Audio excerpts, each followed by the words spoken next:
Royal Enfield एक ऐसे नाम जो मोटरसाइकिल प्रेमियों के बीच एक प्रतिष्ठित ब्रांड है।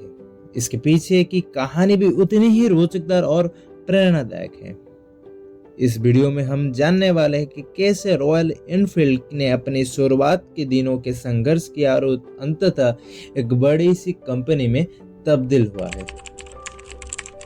रॉयल एनफील्ड की शुरुआत 1901 में इंग्लैंड में हुआ था। कंपनी ने पहली बार अपनी मोटरसाइकिल की डिजाइन को तैयार की थी, जिससे रॉयल एनफील्ड के नाम से जाना गया है। यह नाम ब्रिटिश मिलिट्री की गाड़ी के लिए बहुत ही प्रचलित थी और दिन ब दिन उसमें बहुत ही लोकप्रिय बनता गया। लेकिन भारतीय बाजार में रॉयल एनफील्ड की यात्रा शुरू हुआ है 1950 में, जब भारत में ये कंपनी की एक नई शुरुआत की दिशा लाया।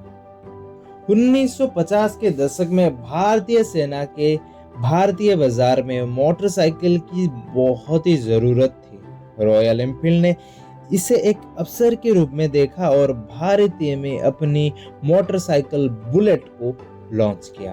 पहले वर्ष में कंपनी को कई सारी कठिनाइयों का सामना करना पड़ा, जैसे लोकेशन, उसकी सप्लाई चेन, उसकी प्रोडक्ट की अच्छी क्वालिटी और भारतीय बाजार में कंपटीशन। लेकिन रॉयल एनफील्ड ने इस सभी चुनौतियों का धैर्य के साथ सामना किया और उसके काम पर मेहनत करता गया। 1990 के दशक में कंपनी ने उत्पाद और उसकी रेंज को अपडेट करना शुरू किया और नए डिजाइन तकनीक को सुधार के साथ बाजार में उतारा। इस कंपनी को एक नई दिशा दी और रॉयल एनफील्ड की लोकप्रियता फिर से बढ़ने लगी। धीरे धीरे समय बहता गया। अब टाइम आया 2000 सेंचुरी का। रॉयल एनफील्ड ने एक बड़ी सी बदलाव की शुरुआत की।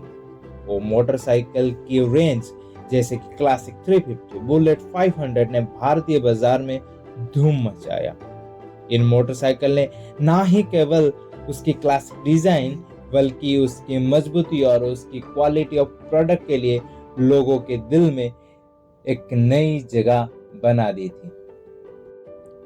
कंपनी ने अपनी मार्केटिंग स्ट्रैटेजी को भी एक नया रूप दिया, जिसके कारण रॉयल एनफील्ड ना ही सिर्फ भारत में बल्कि अंतरराष्ट्रीय देशों में अपनी कदम रखा और विश्व भर में उसकी एक नई पहचान, अपनी एक नई ब्रांड की शुरुआत।